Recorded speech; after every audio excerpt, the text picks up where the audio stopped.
ॐ अज्ञानतिमिरान्धस्य ज्ञानाञ्जनशलाकया चक्षुरुन्मिलितं येन तस्मै श्रीगुरवे नमः। श्रीचैतन्यमनोभीष्टं स्थापितं येन भूतले स्वयं रूपकदा मह्यं ददाति स्वपदान्तिकं। वन्देऽहं श्रीगुरु श्रीयुतपदकमलं श्रीगुरुन् वैष्णवांश्च श्रीरूपं साग्रजातं सहगण रघुनाथान्वितं तं सजीवं साद्वैतं सावधूतं परिजनसहितं कृष्णचैतन्यदेवं श्रीराधाकृष्णपादान् सहगण ललिता श्रीविशाखान्वितांश्च। हे कृष्ण करुणा सिन्धो दीनबन्धो जगत्पते गोपेश गोपिकान्त राधाकान्त नमोस्तुते। तप्त कांचन गौरांगी राधे वृंदावनेश्वरी वृषभानुसुते देवी प्रणमामि हरिप्रिये।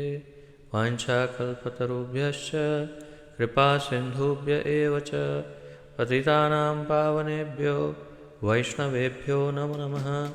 अनन्तकोटिवैष्णववृन्द की जय। नमः ओं विष्णुपादाय कृष्णप्रेष्ठाय भूतले श्रीमते जयपताका स्वामिन् इति नामिने। नमो आचार्यपादाय निताय कृपाप्रदायने गौरकथाधामदाय नगरग्रामतारिणे। नमः ओं विष्णुपादाय कृष्णप्रेष्ठाय भूतले श्रीमते भक्तिवेदान्त स्वामिन् इति नामिने। नमस्ते सारस्वते देवे गौरवाणी प्रचारिणे निर्विशेष शून्यवादी पाश्चात्य देशतारिणे। जय श्री कृष्ण चैतन्य प्रभु नित्यानंद श्री अद्वैत गदाधर श्रीवासादि गौर भक्तवृंद। हरे कृष्ण कृष्ण कृष्ण हरे हरे हरे राम राम राम हरे हरे। हरे कृष्ण कृष्ण कृष्ण हरे हरे हरे राम राम राम हरे हरे। हरे कृष्ण कृष्ण कृष्ण हरे हरे हरे राम राम राम हरे हरे।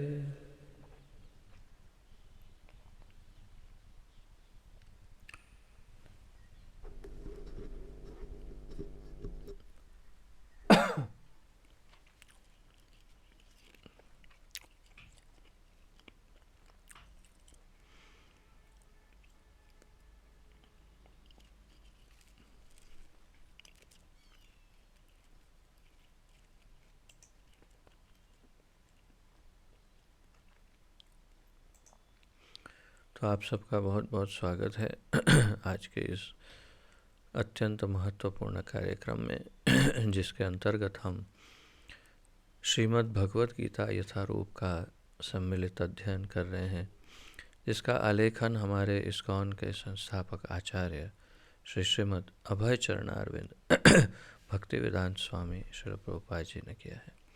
श्रील प्रभुपाद की जय। तो 10वें अध्याय का अध्ययन जारी है, जिसमें हम 10वें अध्याय में 19वें श्लोक तक पहुँचे हैं। 19वें श्लोक से भगवान अब बोलना प्रारंभ कर रहे हैं।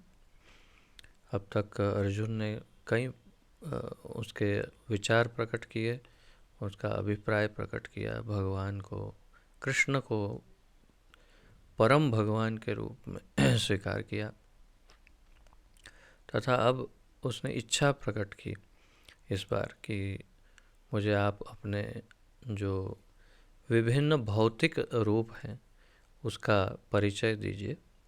और अब भगवान 19वें श्लोक से परिचय देना प्रारंभ करेंगे। उससे पूर्व हम थोड़ा सा पुनरावर्तन करते हैं और फिर 19वें श्लोक पे आगे बढ़ते हैं।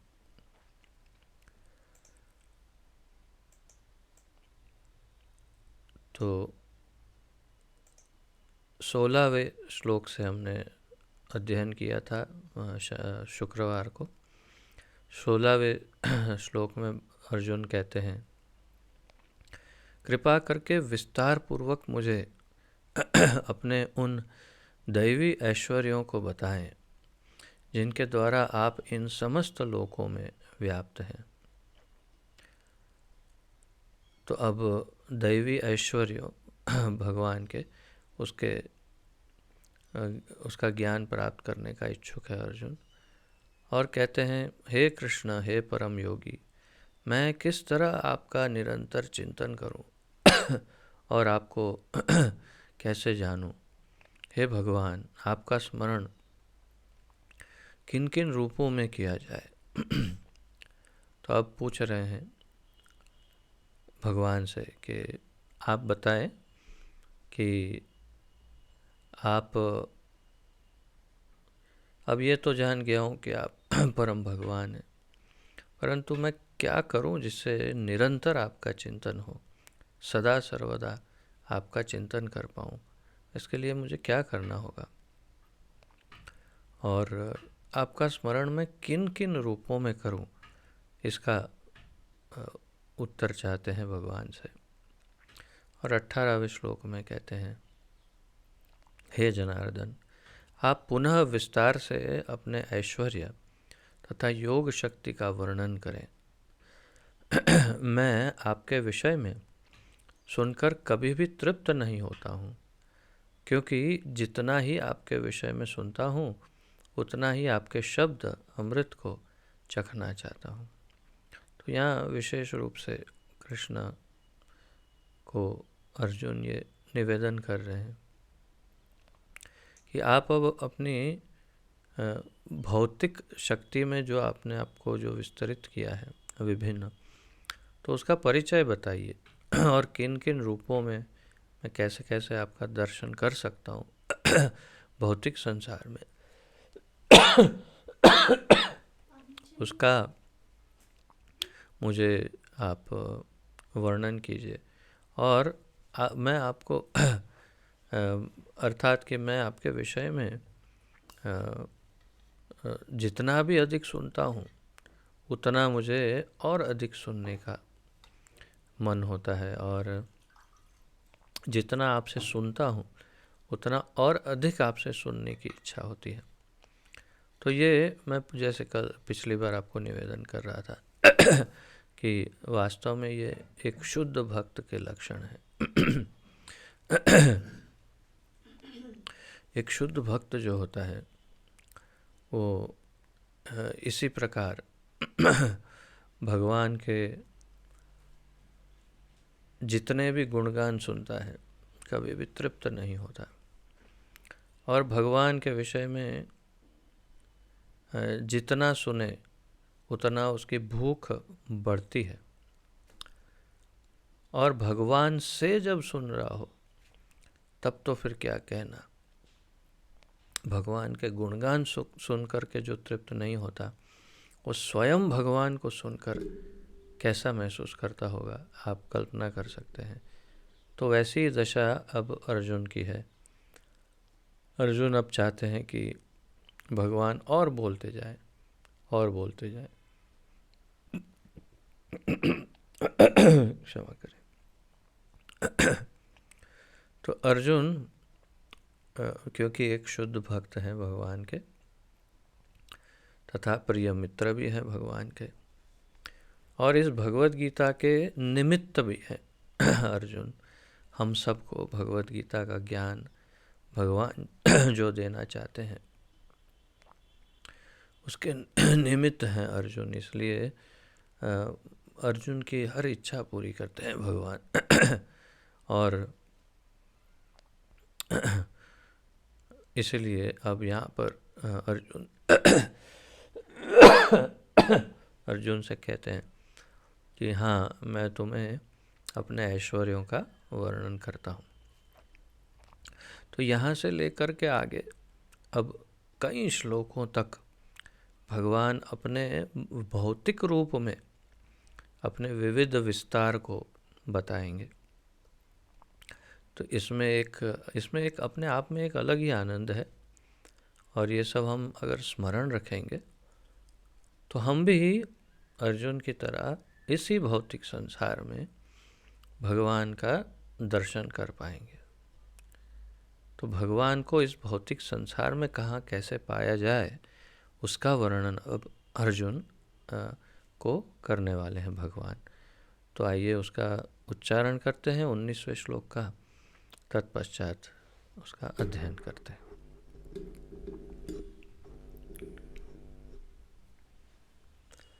श्रीभगवानुवाच हन्त ते कथयिष्यामि दिव्याह्यात्मविभूतयः प्राधान्यतः कुरु श्रेष्ठ नास्त्यन्तो विस्तरस्य मे। श्रीभगवानुवाच हन्त ते कथयिष्यामि दिव्याह्यात्मविभूतयः प्राधान्यतः कुरु श्रेष्ठ नास्त्यन्तो विस्तरस्य मे।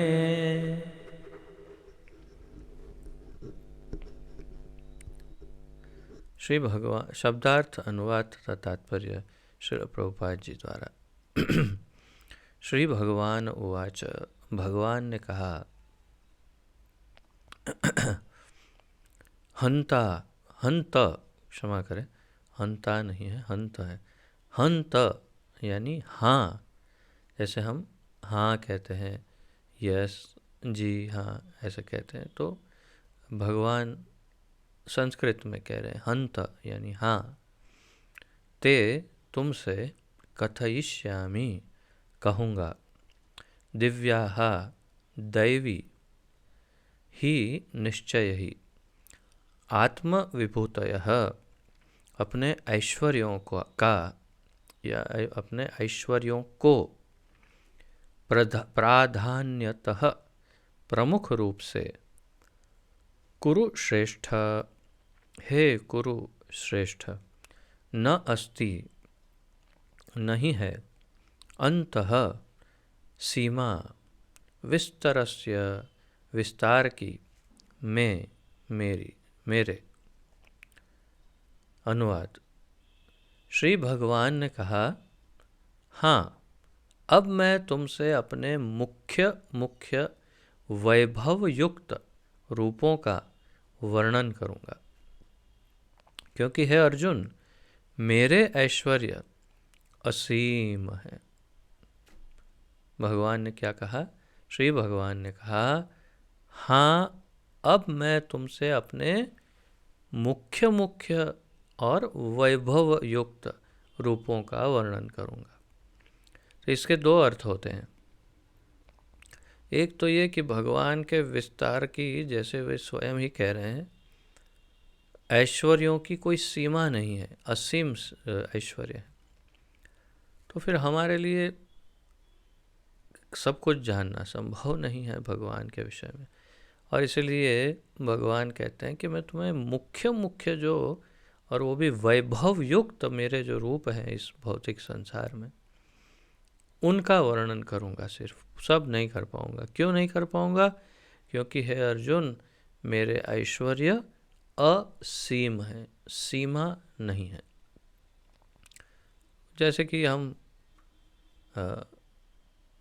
कभी खेतों में अगर आप देखते हैं, तो आप देखते हैं एक बड़ा खेत है और दूर तक देखते जाते हैं, लेकिन कुछ समय के बाद ऐसा लगता है जैसे आकाश और धरती दोनों एक हो गए, मिल गए। ऐसा लगता है कि ये खेत बस वहाँ पर समाप्त हो गया, परंतु हो सकता है उससे आगे भी होगा। तो इसकी सीमा नहीं दिखाई देती, उसे कहते हैं असीम। तो असीम यानी उसकी कोई सीमा, कोई बॉर्डर, कोई बाउंड्री लाइन नहीं है, सब बस अनंत चलता ही। तो भगवान कह रहे हैं उनके ऐश्वर्यों की कोई सीमा नहीं है, इतने ऐश्वर्य हैं, और इन सब का वर्णन हो नहीं सकता, और होगा तो भी हम समझ नहीं सकते। इसलिए भगवान ने कहा मुख्य मुख्य वैभव युक्त, ये दो चीज़ें हैं। तात्पर्य। कृष्ण की महानता तथा उनके ऐश्वर्यों को समझ पाना संभव नहीं है। जीव की इंद्रियां सीमित है, अतः उनसे कृष्ण के कार्यकलापों की समग्रता को समझ पाना संभव नहीं है। प्रभुपाद जी यहाँ कह रहे हैं कृष्ण की महानता तथा उनके ऐश्वर्यों को समझ पाना संभव नहीं है। कृष्ण इतने महान हैं कि उनकी महानता को तथा उनके ऐश्वर्य जो हैं उन ऐश्वर्यों को समझ पाना संभव ही नहीं है, असंभव है। क्यों असंभव है? क्योंकि हम सीमित इंद्रियों वाले हैं। हमारी इंद्रियां जो है वो सीमित है। जीव की इंद्रियां सीमित है, अतः इसलिए उनसे कृष्ण के कार्यकलापों की समग्रता को समझ पाना संभव नहीं है। तो अतः श्री कृष्ण नाम आदि न भवेद ग्राह्यम इंद्रियैः सेवोन्मुखे ही जिह्वादौ स्वयं एव स्फुरत्यदः। अतः श्री कृष्ण नाम आदि न भवेत, इसलिए कृष्ण के नाम, लीला, गुण, धाम, उनके रूप इत्यादि को न भवेद ग्राह्यम इंद्रियैः, उनको हम अपनी इंद्रियों से नहीं समझ सकते, ग्रहण नहीं कर सकते, समझ नहीं सकते इंद्रियों के द्वारा। क्यों? हमारी इंद्रियां सीमित है। तो कैसे समझ सकते हैं भगवान को? सेवोन्मुखे ही जिह्वादौ, सेवा और मुखे, तो और उसमें भी सबसे प्रमुख क्या है? जिह्वा आदौ, जिह्वा आदौ यानी सेवा करके मुख से, जिह्वा से शुरुआत होती है। हमारी सारी इंद्रियों से जब उनकी सेवा करते हैं, सेवोन्मुखे ही जिह्वादौ स्वयं एव स्फुरत्यदः, अर्थात फिर वे स्वयं ही हृदय से स्फुरित होंगे और हमें समझ में आएगा कि भगवान क्या है। तो उसका ज्ञान जो है वो हृदय से ही प्रकट हो जाएगा, अंदर ही है, सभी जीवों के अंदर पहले से ही विद्यमान रहता है कृष्ण के विषय में ज्ञान, और भक्ति के द्वारा उसे उदय किया जा सकता है। उसमें मुख्य श्रवण आदि, कीर्तन आदि। तो सेवोन्मुखे ही जिह्वादौ स्वर, तो न भवेद ग्राह्यम इंद्रिय, अपनी इंद्रियों से हम भगवान को नहीं समझ सकते, ये स्पष्ट है। तो इसलिए प्रभुपाद जी ने यहाँ कहा कि जीव की इंद्रियां सीमित है, अतः उनसे कृष्ण के कार्यकलापों की समग्रता को समझ पाना संभव नहीं है। एक पार्ट समझ सकते हैं शायद, एक हिस्सा, अर्थात जैसे कि भगवान की कोई सीमा नहीं, लेकिन भगवान के कुछ अंश, मान लो उनके एक उंगली को समझ सकते हैं, उनके नाखून को समझ सकते हैं, उनके एक दांत को देखेंगे फिर समझ सकते हैं। कहने एक तात्पर्य है कहने का कि आंशिक रूप से भगवान के कुछ कुछ अंश हम समझ भी सकते हैं, लेकिन पूरे भगवान को समझ पाना हमारी इंद्रियों के लिए संभव नहीं। हमारी इंद्रियों में दोष क्या है? इंद्रियों में दोष, सबसे पहला दोष है कि चर्म की बनी हुई इंद्रियां हैं, चमड़ी की बनी हुई, और भगवान चमड़ी के नहीं बने हैं। और आध्यात्मिक जगत चमड़ी से नहीं बना है, अर्थात स्थूल नहीं है। आध्यात्मिक जगत सूक्ष्म है, दिव्य है, चैतन्य है, और इसीलिए वो आध्यात्मिक जगत जो है स्थूल इंद्रियों के द्वारा नहीं देखा जाता, नहीं देख सकते। और दूसरा दोष ये है कि हमारी स्थूल इंद्रिया होने के साथ साथ सीमित भी है। जैसे मैं यहाँ से सामने देखता हूँ दीवार नज़र आती है,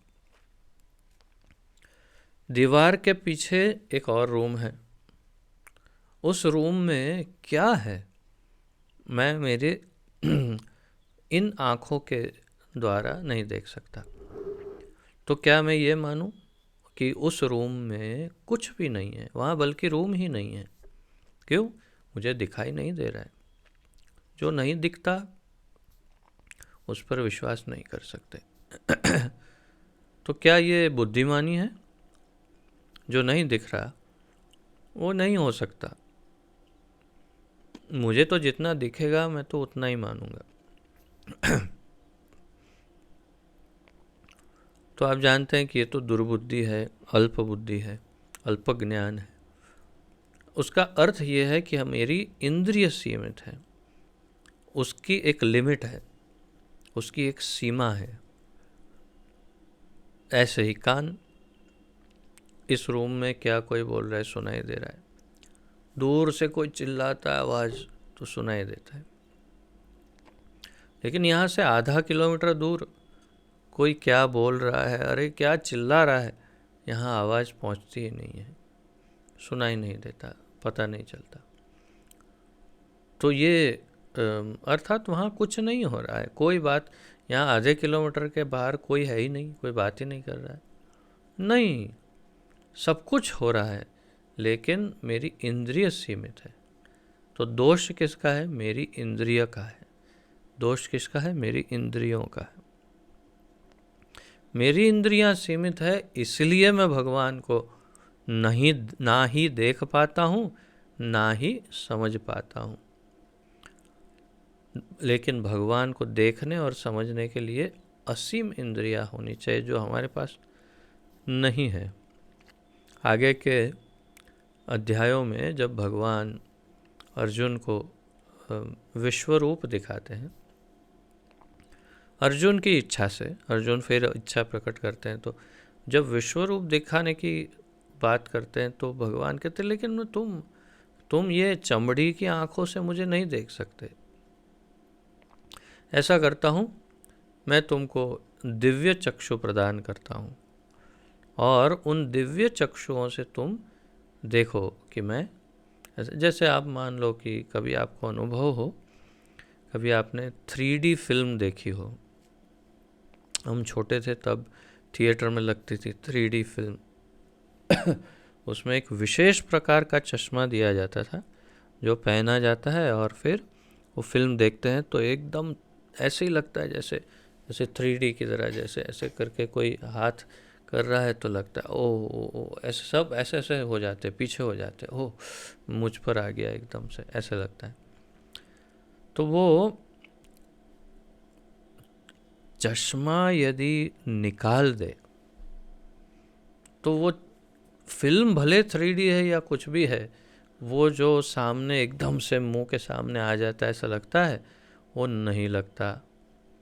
और जैसे ही वो चश्मा पहन ले तो उसको ऐसा लगता है। तो कमाल चश्मा का है।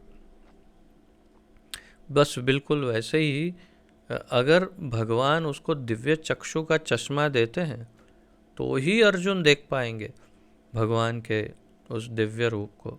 अन्यथा चमड़ी की आंखों से जैसे हम 3D फिल्म नहीं देख सकते, वैसे भगवान के सामान्य बुद्धि की बात है कि अगर एक 3D फिल्म नहीं देख सकते चमड़ी की आंखों से, उसमें भी चश्मा चाहिए, तो भगवान को देखने के लिए तो स्पेशल चश्मा चाहिए ना। और वो केवल भगवान ही दे सकते हैं। तो यहाँ पर इंद्रियों की सीमा की बात कर रहे हैं प्रभुपाद जी।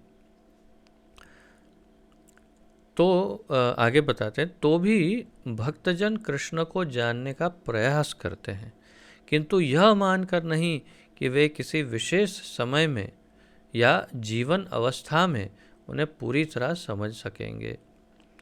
भगवान को जानने का प्रयास सभी भक्त करते हैं। हम लोग ये अभी जो अध्ययन कर रहे हैं उसका मूल हेतु ये है कि हम भगवान को समझ पाएं। लेकिन इसका अर्थ ये नहीं कि हम पूरी तरह से भगवान को समझने के पीछे पड़ जाएंगे। जितना समझ पाएंगे उतने में संतुष्ट हो जाएंगे। बल्कि प्रभुपाद जी आगे कहते हैं, बल्कि कृष्ण के वृत्तांत इतने आस्वाद्य हैं कि भक्तों को अमृत तुल्य प्रतीत होते हैं। भगवान के वृत्तांत यानी उनकी कथा, कृष्ण कथा इतने आस्वाद्य हैं, इतने मधुर हैं, इतने मीठे हैं कि अमृत तुल्य, अमृत के जैसा प्रतीत होता है भक्त को। वो तो एक शुद्ध भक्त ही समझ सकता है। जैसे ही वो भगवान की वाणी, अब देखिए श्री हनुमान जी के बारे में आपने सुना ही होगा अवश्य आपके जीवन काल में कि जब कभी भी जहाँ भी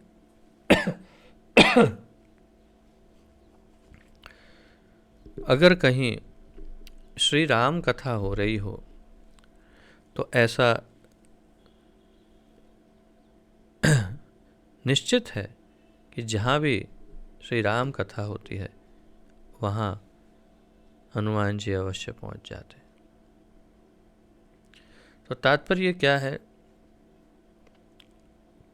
क्या हनुमान जी ने राम कथा नहीं सुनी है? क्या हनुमान जी को राम कथा पता नहीं है?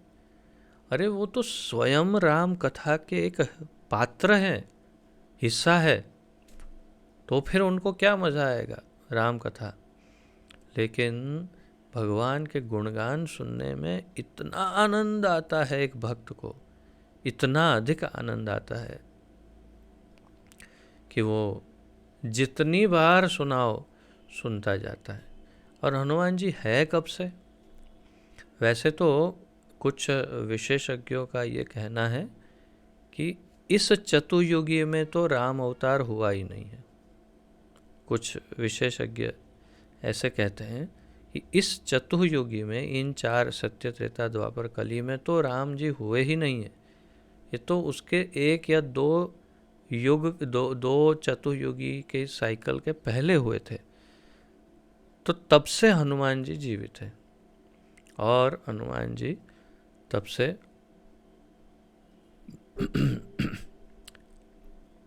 भक्ति का प्रचार कर रहे हैं।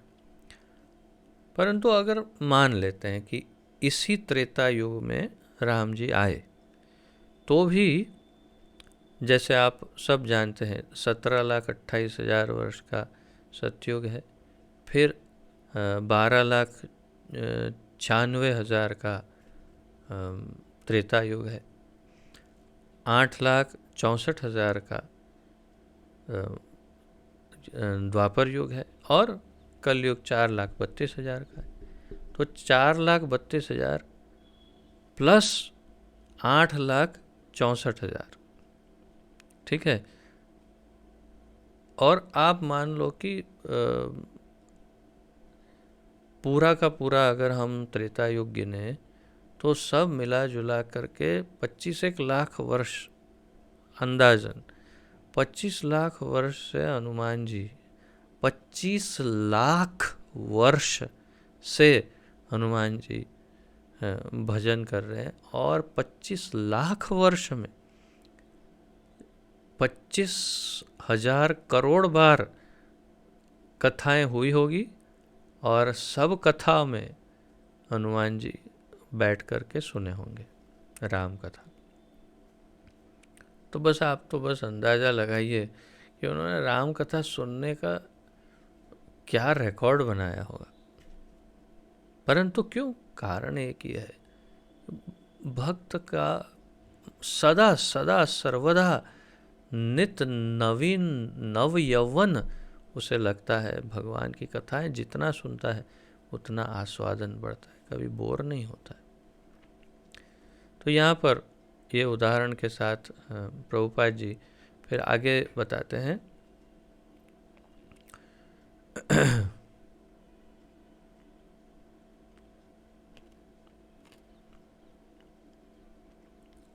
इस प्रकार भक्तगण उनका आनंद उठाते हैं।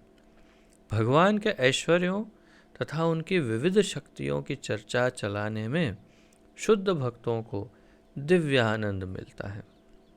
तो भगवान के ऐश्वर्य तथा उनकी विविध शक्तियाँ, उसकी चर्चा जब करते हैं भक्त तो उन्हें दिव्य आनंद की प्राप्ति होती है, बहुत अच्छा लगता है। अतः वे उनको सुनते रहना और उनकी चर्चा चलाते रहना चाहते हैं। तो इसीलिए वे चाहते हैं कि सदैव ये जो हरि कथा है, भगवान की कथा, वो चलती रहे और वो लोग आस्वादन लेते रहें। कृष्ण जानते हैं कि जीव उनके ऐश्वर्य के विस्तार को नहीं समझ सकते, फलतः वे अपनी विभिन्न शक्तियों के प्रमुख रूपों का ही वर्णन करने के लिए राजी होते हैं। प्रभुपाद जी कहते हैं कि भगवान अच्छी तरह जानते हैं कि ये लोग मेरे सब ऐश्वर्य तो समझ नहीं सकते, संभव ही नहीं है। इनकी इंद्रियां ही इतनी सीमित इंद्रियां, छोटी छोटी इंद्रियां हैं, भौतिक, मुझे नहीं समझ पाएंगे। लेकिन फिर भी कुछ कुछ प्रमुख उनके जो विस्तार है भौतिक जगत में, वो समझ पाएंगे, ऐसा सोच करके भगवान बोलना प्रारंभ करते हैं। और प्रभुपाद जी कहते हैं, जबकि उनके स्वरूप अनंत है, इन सबको समझ पाना संभव नहीं है। इस श्लोक में प्रयुक्त विभूति शब्द उन ऐश्वर्यों का सूचक है जिनके द्वारा भगवान सारे विश्व का नियंत्रण करते हैं। इस श्लोक में विभूति, मैंने आपको परसों शुक्रवार को भी निवेदन किया था कि इसे विभूति योग भी कह सकते हैं। इस अध्याय को भी कुछ कुछ लोग कहते हैं विभूति योग, परंतु विभूति का अर्थ है उनके विभिन्न ऐश्वर्य भगवान के। और यहाँ पर प्रभुपाद जी कह रहे हैं इस श्लोक में प्रयुक्त विभूति शब्द उन ऐश्वर्यों का सूचक है। तो विभूति शब्द से ऐश्वर्यों का अर्थ होता है जिनके द्वारा भगवान सारे विश्व का नियंत्रण करते हैं। उन ऐश्वर्यों में से एक मुख्य बात यह है कि वे उन ऐश्वर्यों का माध्यम या तो उनके अपनी शक्तियों के माध्यम से वे इस पूरे विश्व का नियंत्रण करते हैं भगवान। अमर कोश में विभूति का अर्थ विलक्षण ऐश्वर्य है। तो अमर कोश एक बहुत ही प्रचलित और सम्मानित शब्दकोश, डिक्शनरी, वो भी संस्कृत डिक्शनरी है, जिसमें विभूति शब्द का अर्थ प्रभुपाद जी लिख रहे हैं विलक्षण ऐश्वर्य, ऐसा हुआ है। अर्थात कि सामान्य ऐश्वर्य नहीं, बहुत ही अलग प्रकार का ऐश्वर्य। आगे बताते हैं प्रभुपाद जी, निर्विशेषवादी या सर्वेश्वरवादी न तो भगवान के विलक्षण ऐश्वर्यों को समझ पाते हैं, न उनकी दैवी शक्तियों के स्वरूपों को। तो निर्विशेषवादी की बात हो या सर्वेश्वरवादी, सर्व ईश्वरवादी, निर्विशेषवादी यानी सब कुछ भगवान है तो क्या विशेष है, भगवान में कुछ विशेष नहीं। और सर्व ईश्वरवादी यानी सब कुछ भगवान है, ये भी भगवान, ये भी भगवान, ये भी भगवान, मैं भी भगवान, तू भी भगवान, सब भगवान। ये दोनों भगवान के विलक्षण ऐश्वर्यों को नहीं समझ पाते। कैसे समझेंगे? सब कुछ तो भगवान ही है, तो विशेष क्या है? कुछ नहीं। न उनकी दैवी शक्तियों के स्वरूपों को समझ पाते हैं ये लोग।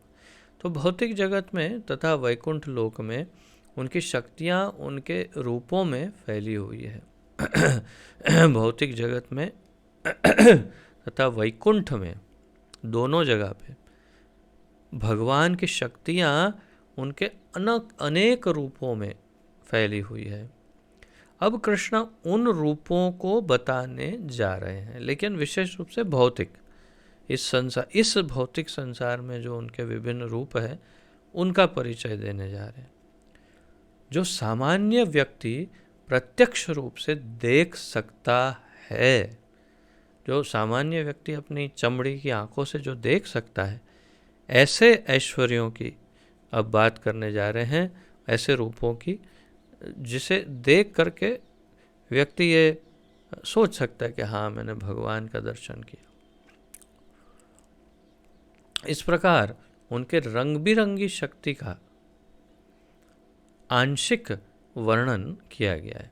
इस प्रकार उनकी रंग बिरंगी, अलग अलग रंगों वाली, बहुत कलरफुल ऐसी शक्ति का आंशिक वर्णन किया गया है। यानी पूरी बात तो बता ही नहीं सकते, और इसीलिए उनके आंशिक वर्णन हुआ है।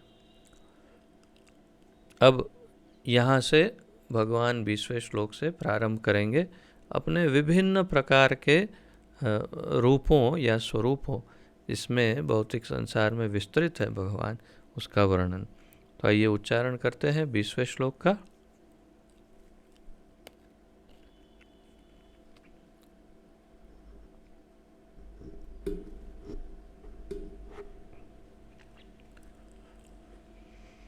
अहमात्मा गुडाकेश सर्वभूताशयस्थितः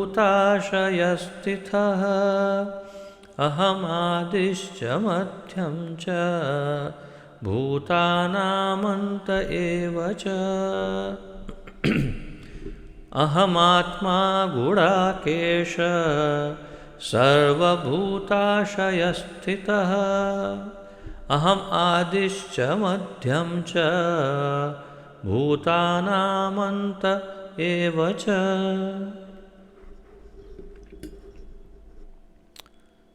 अहम मैं, आत्मा आत्मा, गुडाकेश हे अर्जुन।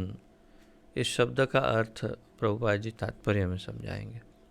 सर्वभूत समस्त जीव, आशयस्थितः हृदय में स्थित, आशय स्थित यानी हृदय में स्थित।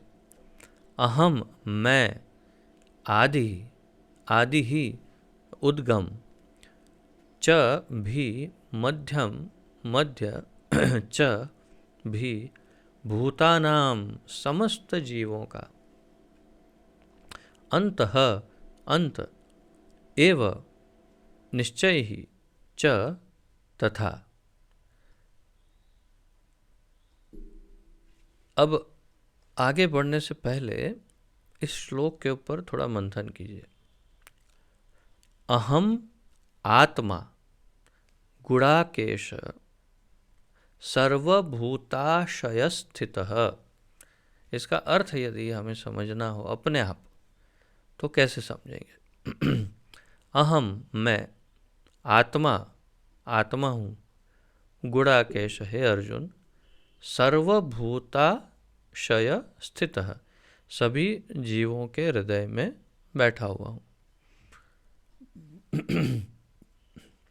तो इसका सीधा अर्थ, एकदम स्पष्ट अर्थ क्या होगा? मैं सभी जीवों के हृदय में बैठा हुआ आत्मा हूँ, सीधा अर्थ। अब आगे बढ़ने से पहले आपको 2-3 बातें बताऊं कि ऐसा ही अनुवाद कई भ्रष्ट लोगों ने अपनी अपनी भगवत गीताओं में किया है।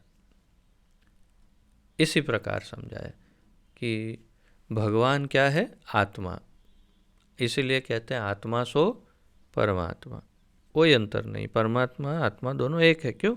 भगवान ने कहा मैं सबके हृदय में आत्मा बन के मैं ही बैठता हूँ।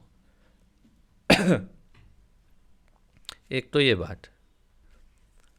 दूसरी बात यह है कि अगर हम आत्मा शब्दों के विभिन्न अर्थों का जरा स्मरण करें तो हमने अब तक भगवत गीता में आत्मा शब्द के कई अर्थ देखे। उसमें से अगर आपको स्मरण हो तो आत्मा का एक अर्थ है परमात्मा, आत्मा का एक अर्थ है परमात्मा, आत्मा का एक अर्थ है आत्मा, आत्मा का एक अर्थ है मन, आत्मा के एक अर्थ है बुद्धि, आत्मा के एक अर्थ है मैं, आत्मा का एक अर्थ है शरीर। ऐसे आत्मा के कई अर्थ हैं संस्कृत में, परंतु यहाँ पर यदि कोई गुरु शिष्य परंपरा से, शुद्ध वैष्णव संप्रदाय से यदि ज्ञान प्राप्त नहीं किया होगा और अपनी बुद्धि दौड़ाने जाएगा तो अवश्य गलती करेगा।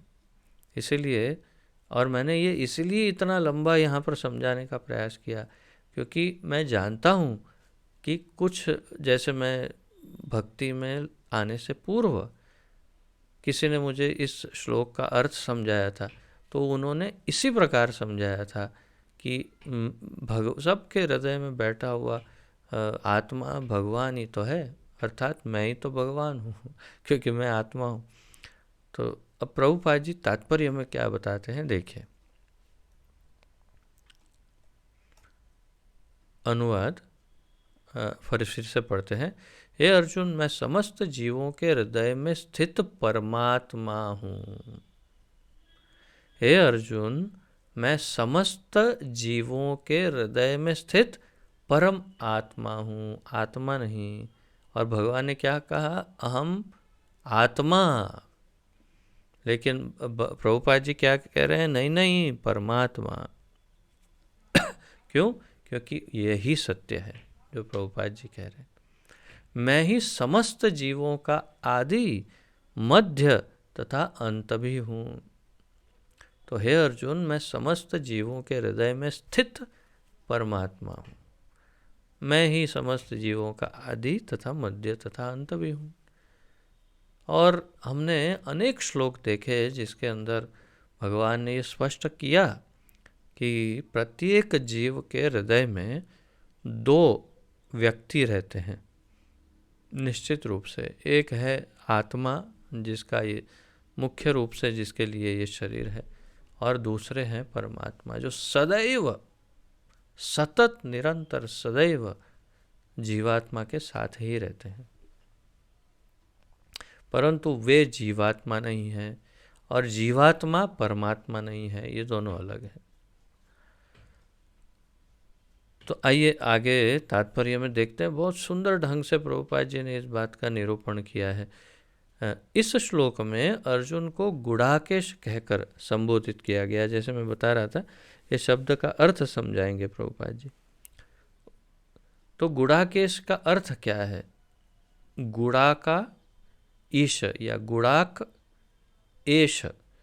तो गुड़ा केश यानी गुड़ा का ईश, ईश यानी भगवान, और गुड़ाक यानी गुड़ाका या गुड़ाक का अर्थ है निद्रा।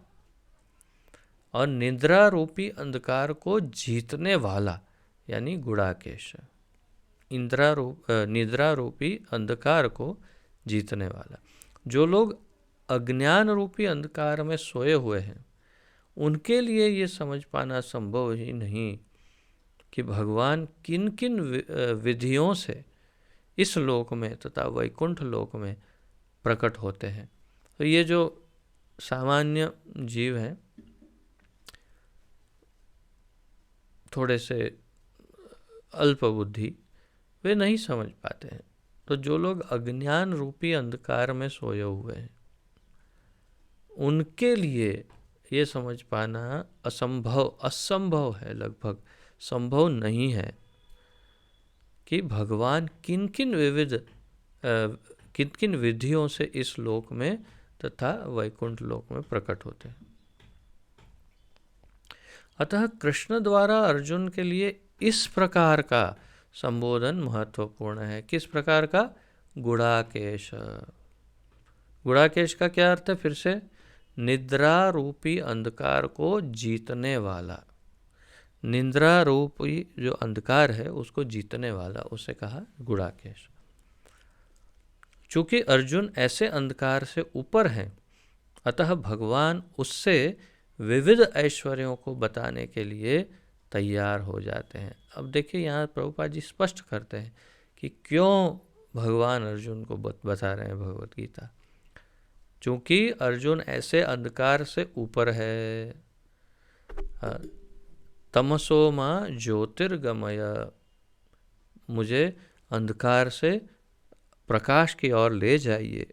तो उनको ले जाने वाले हैं कौन? स्वयं भगवान। तो अर्जुन अंधकार में नहीं है, अतः भगवान उससे विविध ऐश्वर्यों को बताने के लिए तैयार है। सर्वप्रथम कृष्ण अर्जुन को बताते हैं कि वे अपने मूल विस्तार के कारण समग्र दृश्य जगत की आत्मा हैं। सबसे पहले कृष्ण क्या बताते हैं अर्जुन को कि इस दृश्य जगत, जो समग्र दृश्य जगत है, उसकी क्या है? भगवान आत्मा है। देखिए यहाँ फिर एक आत्मा शब्द का प्रयोग है, लेकिन यहाँ पर आत्मा वास्तव में कुछ अलग ही ढंग से प्रस्तुत होती है। भगवान बताते हैं अपने मूल विस्तार के कारण। मूल विस्तार के कारण ये शब्द भी सूचक है। यहाँ भगवान कृष्ण स्वयं नहीं, बल्कि उनका जो विस्तार है, कारणोदक्षाई विष्णु या क्षीरोदक्षाई, गर्भोदक्षाई इत्यादि, तो ये अपने मूल विस्तार के कारण समग्र दृश्य जगत की आत्मा है। तो ये सब चर्चा हम कई बार ब्रह्म संहिता आदि में सब में हो चुकी है, लेकिन यहाँ पर अलग ढंग से इसको कैसे प्रस्तुत कर रहे हैं वो देखिए।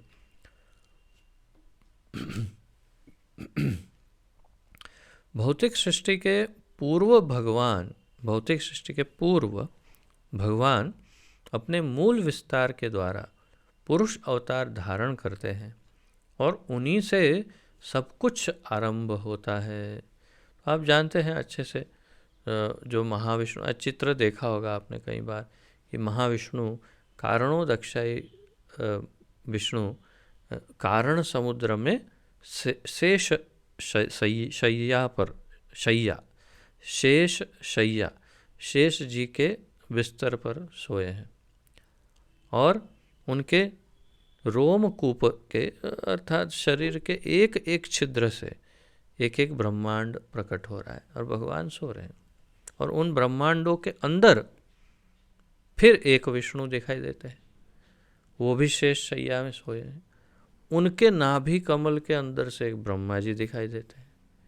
और फिर ये जो सोए हुए विष्णु हैं जो ब्रह्मांड के अंदर है, उनमें से एक और विष्णु निकलते हैं बहुत असंख्य संख्या में और सब जगह फैल जाते हैं। वही हर एक अणु अणु में रहने वाले भगवान है। और इसके लिए यहाँ क्या कहा? अपने मूल विस्तार के द्वारा पुरुष अवतार धारण करते हैं। हाँ, भौतिक सृष्टि के पूर्व भगवान अपने मूल विस्तार के द्वारा पुरुष अवतार धारण करते हैं और उन्हीं से सब कुछ आरंभ होता है। अतः वे प्रधान महत तत्व की आत्मा है। महत तत्व की चर्चा पहले भी हमारी हुई है। महत तत्व यानी मुख्य वो तत्व जिसके अंदर से संपूर्ण भौतिक जगत की सृष्टि होती है और उस महत तत्व की आत्मा ही स्वयं कृष्ण है। इस सृष्टि का कारण महत तत्व नहीं होता। वास्तव में महाविष्णु संपूर्ण भौतिक शक्ति या महत तत्व में प्रवेश करते हैं। तो इस सृष्टि का कारण हम ऐसे समझते हैं और ऐसा कहा भी जाता है कि मुख्य रूप से महत तत्व है। तो है, महत तत्व है, लेकिन महत तत्व कहाँ से आया? महत तत्व भगवान का अपना ही शक्ति का एक हिस्सा है और इसलिए महत तत्व मुख्य नहीं है, प्रभुपाद जी बता रहे हैं।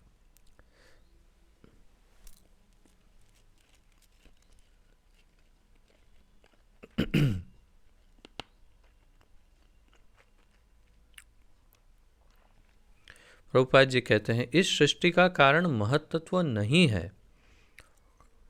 वास्तव में महाविष्णु संपूर्ण भौतिक शक्ति या महत तत्व में प्रवेश करते हैं। तो जो महत तत्व है, उस तत्व के अंदर जब कृष्ण विष्णु के रूप में प्रवेश करते हैं तभी उसमें चेतना आती है। और इसीलिए मुख्य कारण महत तत्व नहीं, भगवान ही है, वे आत्मा है। अर्थात उस विष्णु को कि जो उस महत तत्व में प्रवेश करके उसे जागृत करते हैं, उस विष्णु को आत्मा कहा जाता है। जब महाविष्णु इन प्रकटीभूत ब्रह्मांडों में प्रवेश करते हैं तो वे प्रत्येक जीव में पुनः परमात्मा के रूप में प्रकट होते हैं। तो जब महाविष्णु इन ब्रह्मांडों में प्रवेश करते हैं महाविष्णु, तो वे प्रत्येक जीव में पुनः परमात्मा के रूप में प्रकट होते हैं। यानी जब जैसे ही कारणोदक्षाय विष्णु से गर्भोदक्षाय विष्णु प्रकट हुए, उनके नाभि कमल से ब्रह्मा जी प्रकट हुए, ब्रह्मा जी ने सृष्टि बनाई, अनंत कोटि जीव आ गए। अब इन जीवों को शरीर मिला, जीव प्रारंभ किए, लेकिन प्रभुपाद जी बता रहे हैं वास्तव में जब महाविष्णु इन प्रकटीभूत ब्रह्मांडों में प्रवेश करते हैं तो वे प्रत्येक जीव में पुनः परमात्मा के रूप में प्रकट होते हैं। प्रत्येक जीव के हृदय में भी फिर परमात्मा स्वरूप में वे प्रकट हो जाते हैं। हमें ज्ञात है कि जीव का शरीर आत्मा के स्फुलिंग की उपस्थिति के कारण विद्यमान रहता है। हमें ये ज्ञान है, कम से कम हम भक्तों की बात है, कि जब तक शरीर के अंदर जीवात्मा है तब तक वो कार्य करता रहता है। लेकिन जैसे ही जीवात्मा चला जाएगा, शरीर तुरंत सड़ने लगता है और एकदम बेकार हो जाता है, कोई काम का नहीं, बेकार।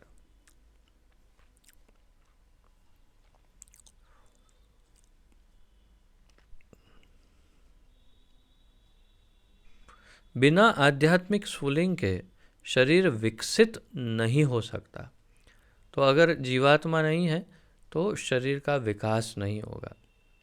उसी प्रकार भौतिक जगत का तब तक विकास नहीं होता, भौतिक संसार का तब तक विकास नहीं होता जब तक परमात्मा कृष्ण का प्रवेश नहीं होता।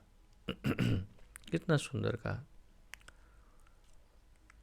उसी प्रकार भौतिक जगत का तब तक विकास नहीं होता जब तक परमात्मा कृष्ण का प्रवेश नहीं हो जाता। अर्थात मूल तत्व तो कृष्ण ही है, चाहे उनकी शक्तियां कुछ भी करे, लेकिन जब तक उसमें कृष्ण का प्रवेश नहीं होगा वो जागृत नहीं होगा। जैसा कि सुबल उपनिषद में कहा गया है, सुबल उपनिषद, प्रकृत्यादि सर्वभूतान्य अंतर्यामी सर्वशेषी च नारायणः। परमात्मा रूप में भगवान समस्त प्रकटीभूत ब्रह्मांडों में विद्यमान है। परमात्मा के रूप में भगवान समस्त प्रकटीभूत ब्रह्मांडों के अंदर विद्यमान है।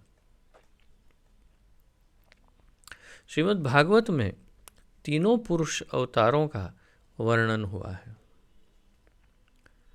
अब तीनों पुरुष अवतार यानी कारणोदक्षाई विष्णु, गर्भोदक्षाई विष्णु तथा क्षीरोदक्षाई विष्णु, ये तीन पुरुष अवतार हैं। इन तीनों का वर्णन श्रीमद् भागवत में हुआ है। सात्वत तंत्र नाम का जो शास्त्र है, सात्वत तंत्र में भी इनका वर्णन मिलता है। विष्णुस्तु त्रीणि रूपाणि पुरुषाख्या अन्यथो विदुहु। भगवान इस लोक में अपने तीन स्वरूपों को प्रकट करते हैं, कारणोदक्षाई विष्णु, गर्भोदक्षाई विष्णु तथा क्षीरोदक्षाई विष्णु। ब्रह्म संहिता के 5वें अध्याय का 47वां श्लोक है। महाविष्णु या कारणोदक्षाय विष्णु का वर्णन उसमें मिलता है। यह कारणार्णव जले भजति स्म योग निद्राम। अर्थात सर्व कारण कारण भगवान कृष्ण महाविष्णु के रूप में कारणार्णव में शयन करते हैं। अतः भगवान ही इस ब्रह्मांड के आदि कारण, पालक तथा समस्त शक्ति के अवसान है। तो यहाँ पर इस बात पर थोड़ा ध्यान देना चाहिए। सर्व कारण भगवान कृष्ण महाविष्णु के रूप में कारणार्णव में शयन करते हैं। कृष्ण स्वयं ही अपने आप को विस्तरित करते हैं। उनके सबसे पहले बलराम जी, उनका प्रथम विस्तार, उनमें से फिर चतुर्व्यूह वासुदेव, संकर्षण, प्रद्युम्न और अनिरुद्ध, इसमें वे अपने आप को विस्तरित करते हैं। उसमें जो संकर्षण है उन्हें महासंकर्षण कहा जाता है, और उन महासंकर्षण में से फिर चतुर्व्यूह उत्पन्न होते हैं, वासुदेव, संकर्षण, प्रद्युम्न, अनिरुद्ध। और उसमें जो संकर्षण है वे, जो हमने अब तक जो पढ़ा, जितना दिमाग में रहा वही मैं बता रहा हूँ आपको। थोड़ा इधर आगे पीछे हो भी सकता है, लेकिन जितना अब तक समझ में आया वो इसी प्रकार। और वही संकर्षण फिर कारणोदक्षाई विष्णु, और वही फिर गर्भोदक्षाई, फिर वही क्षीरोदक्षाई विष्णु के रूप में विस्तरित होते हैं। तो बस यहाँ पर, और ये भी ब्रह्म संहिता के 5वें अध्याय के 47वें श्लोक से लिया गया है। तो आप पढ़ के उसका अध्ययन भी कर सकते हैं कि क्या बताया है ब्रह्म संहिता। और फिर अब तो उनका वर्णन आरंभ हो गया भगवान का, कि मैं ये हूँ, मैं ये हूँ, मैं ये हूँ, मैं वो हूँ, मैं ये हूँ। तो आइए उसका एक और श्लोक लेते हैं, 21वां श्लोक।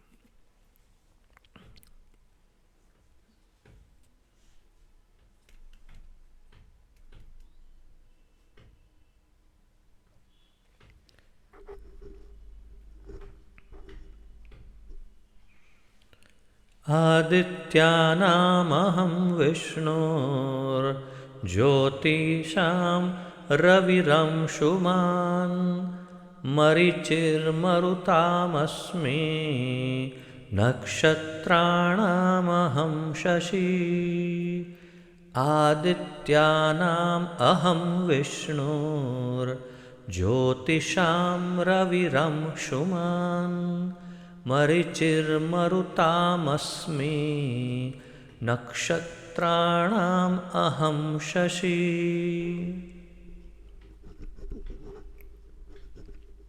शब्दार्थ: आदित्यम, आदित्यानाम, आदित्यों में, आदित्य अर्थात सूर्य। तो आदित्यों में, या जिसे हम आदित्य यानी एक हमारे सूर्य देव का नाम भी आदित्य है। तो अनेक आदित्यों में अहम, मैं हूँ, विष्णु हूँ, परमेश्वर, मैं भगवान विष्णु हूँ।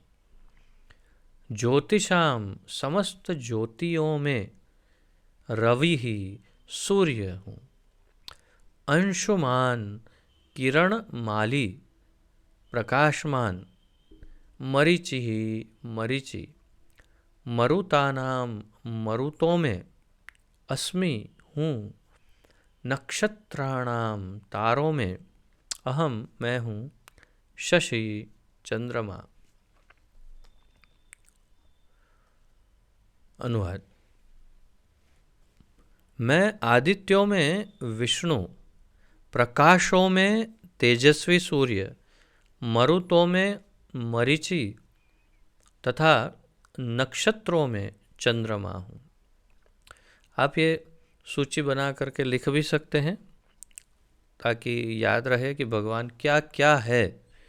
तो सबसे पहली शुरुआत वैसे तो पिछले ही श्लोक से हो गई, परंतु इसमें आदित्यों में विष्णु है, प्रकाशों में तेजस्वी सूर्य है, मरुतों में मरीचि है तथा नक्षत्रों में चंद्रमा है, भगवान स्वयं।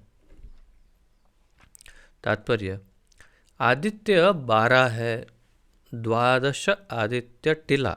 यहाँ पर मदन मोहन मंदिर में आपको इस बार मैंने दिखाया था, जो आए थे, हम ऊपर गए मदन मोहन मंदिर में, और वहाँ पर मदन मोहन मंदिर के पीछे के हिस्से में एक स्टेज जैसा बना है, वहाँ छोटा सा मंदिर है, अगर आप लोगों को स्मरण हो, वहाँ मैंने आपको दिखाया था, लिखा हुआ था 12 आदित्य टिला, यानी 12 आदित्य वहाँ पर प्रकट हुए हैं, वो जगह है। तो 12 यानी 12, तो आदित्य 12 है, और जिनमें कृष्ण प्रधान है, यानी सबसे प्रमुख आदित्य स्वयं विष्णु नारायण या कृष्ण है। आकाश में टिमटिमाते ज्योति पुंजों में सूर्य मुख्य है। तो आकाश में अनेक प्रकाशमान आपको दिखते भी हैं, नहीं भी दिखते, परंतु उन सभी में सबसे महत्वपूर्ण कौन है या क्या है, तो वो है सूर्यदेव। और ब्रह्म संहिता में तो सूर्य को भगवान का तेजस्वी नेत्र कहा गया है। ब्रह्म संहिता में ब्रह्मा जी सूर्यदेव को भगवान का नेत्र बताते हैं। अंतरिक्ष में 50 प्रकार के वायु प्रवाहमान है। अंतरिक्ष में अलग अलग प्रकार 50 प्रकार के वायु, जिनमें से वायु अधिष्ठाता मरीचि कृष्ण का प्रतिनिधि है। तो ये जो वायु है विविध प्रकार के, उनमें उनके नाम हैं तथा उनका व्यक्तित्व है। तो अंतरिक्ष में ये जो इतने वायु है, उसमें प्रभुपाद जी लिखते हैं, जिनमें से वायु अधिष्ठाता मरीचि, यानी वायु के अधिष्ठाता मरीचि ऋषि जो है, वो मरीचि कृष्ण का प्रतिनिधि है, कृष्ण के प्रतिनिधि है। अब देखिए,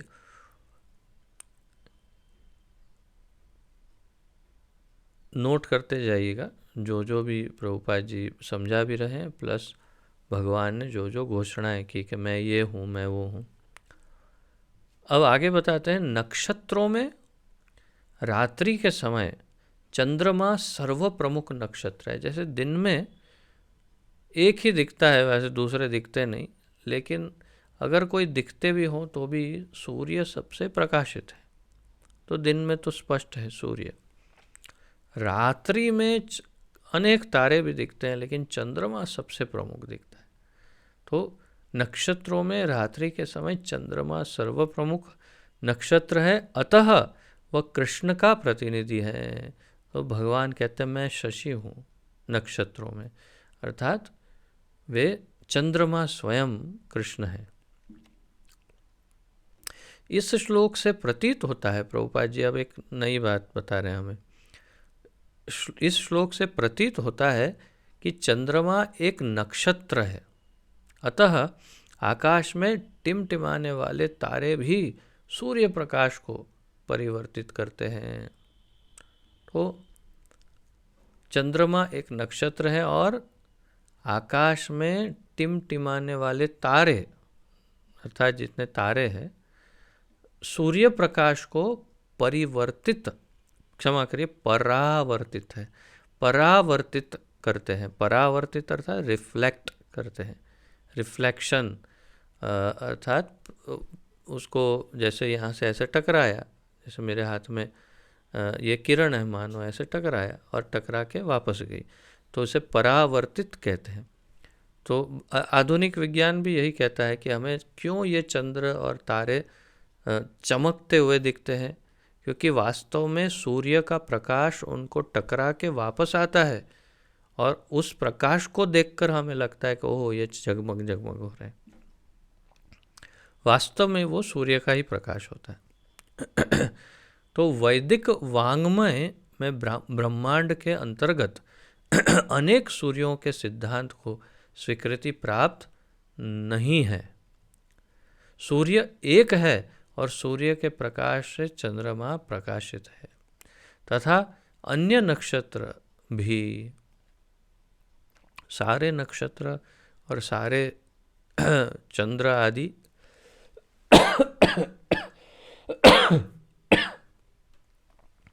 ये सब सूर्य प्रकाश से प्रकाशित है। जो कि भगवत गीता से सूचित होता है कि चंद्रमा एक नक्षत्र है, अतः टिमटिमाते तारे सूर्य न होकर चंद्रमा के सदृश है।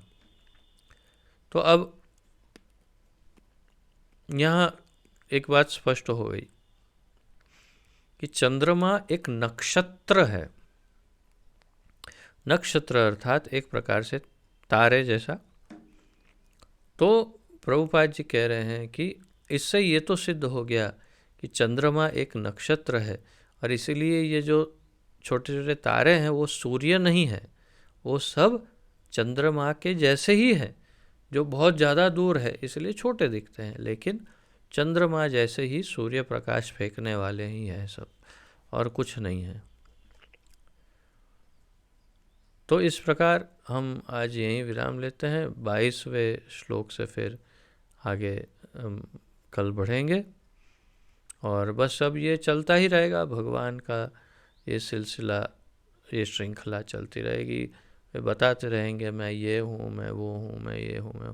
जैसे इस श्लोक में उन्होंने क्या बताया, आदित्यों में विष्णु, प्रकाशों में सूर्य, मरुतों में मरीचि तथा नक्षत्रों में चंद्रमा हूँ।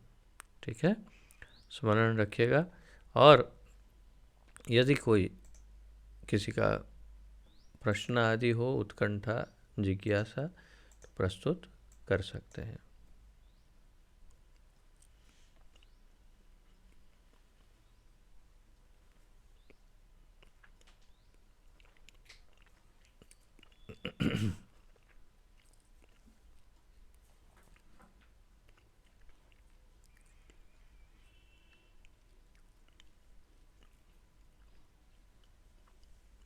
ठीक है, यदि कोई प्रश्न नहीं तो फिर यहीं पर विराम लेते हैं। पतित पावन जगत गुरु श्रील प्रभुपाद की जय। पतित पावन गुरुदेव की जय। निताय गौर प्रेमानंदे। हरि हरि बोल। आप सभी के चरणों में दंडवत प्रणति निवेदन तथा आप सबका बहुत बहुत धन्यवाद। हरे कृष्णा।